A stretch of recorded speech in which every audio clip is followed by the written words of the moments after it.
আসসালামু আলাইকুম viewers, welcome back to my channel. আমি ফারজানা হক। আজ আমি আপনাদের সঙ্গে ভীষণ মজাদার একটা স্ট্রবেরি মুস কেকের রেসিপি শেয়ার করব। এই রেসিপিটি তৈরি করার পদ্ধতি অসম্ভব সহজ, আর এই কেকটা খেতেও কিন্তু দারুণ মজাদার। আর সবচাইতে মজার ব্যাপার হচ্ছে এই কেকটা আমি আজ তৈরি করব মাত্র 2টি উপকরণ দিয়ে। তাহলে চলুন আর দেরি না করে এখনই শিখে ফেলা যায়।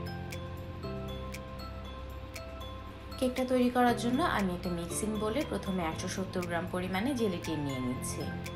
যেহেতু আমি স্ট্রবেরি মুজ কেক তৈরি করব, তাই আমি এখানে স্ট্রবেরি ফ্লেভারটাই চুজ করেছি। যারা দেশের বাইরে আছেন অবশ্যই হালাল হারামের ব্যাপারটা চেক করে তারপরে জেলিটিনটা চুজ করবেন। এরপর আমি এখানে অ্যাড করে দিচ্ছি 1.5 কাপ পরিমাণে গরম পানি। আমি কিন্তু একদম ফুটন্ত গরম পানিটাই এখানে ব্যবহার করছি।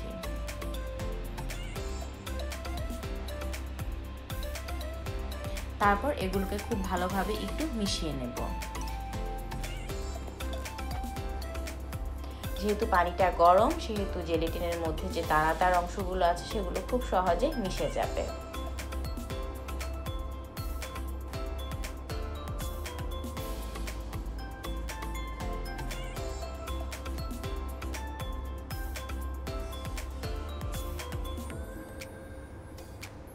মেশানো হয়ে গেছে।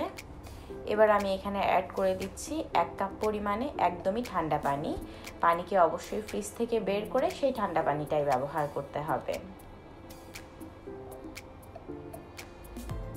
এবার সেই পানিটাকে আমি খুব ভালোভাবে মিশিয়ে নিচ্ছি। আসলে জেলিটিন কিভাবে সেট করতে হয় সেটা কিন্তু প্যাকেটের গায়ের মধ্যে ইনস্ট্রাকশনটা দেওয়া থাকে, তো আপনারা সেটা ফলো করেই এটা তৈরি করে নিতে পারেন। এরপর আমি এগুলোকে আধা ঘন্টার জন্য ফ্রিজে রেখে দিচ্ছি। আর অন্যদিকে আমি এখানে 2 কাপ পরিমাণে দই একটা স্ট্রেনারের উপর রেখে দিচ্ছি, যাতে করে এর মধ্যে যে এক্সট্রা পানিটা আছে সেটা বের হয়ে যায়।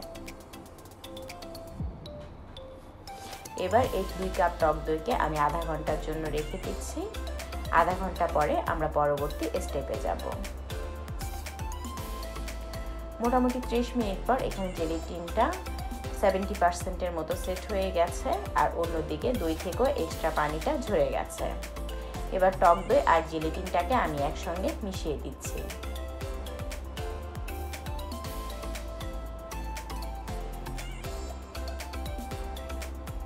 এই কাজটা কিন্তু খুব ভালোভাবে নেড়ে নেড়ে করতে হবে, যাতে করে দানাদার অংশ না থাকে। খুব ভালোভাবে এই দুটি উপকরণ মিশে যায়।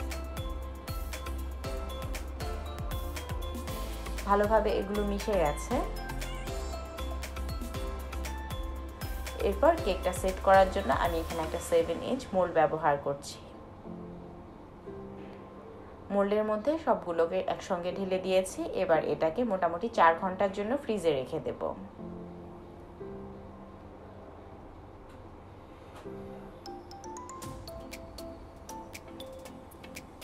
চার ঘন্টা পর কিন্তু আমাদের কেকটা খুব ভালোভাবে সেট হয়ে গেছে। এবার এটাকে আনমোল্ড করার পালা।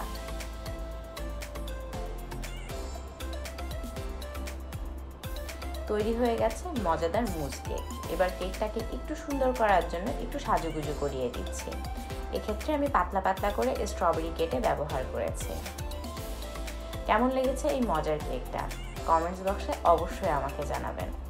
ধন্যবাদ সবাইকে। আবারও ফিরে আসবো নতুন ভিন্নধর্মী কোনো আয়োজন নিয়ে। আজকের জন্য আল্লাহ হাফেজ। সবাই সুস্থ থাকবেন, ভালো থাকবেন, আর আমার জন্য একটু দোয়া করবেন।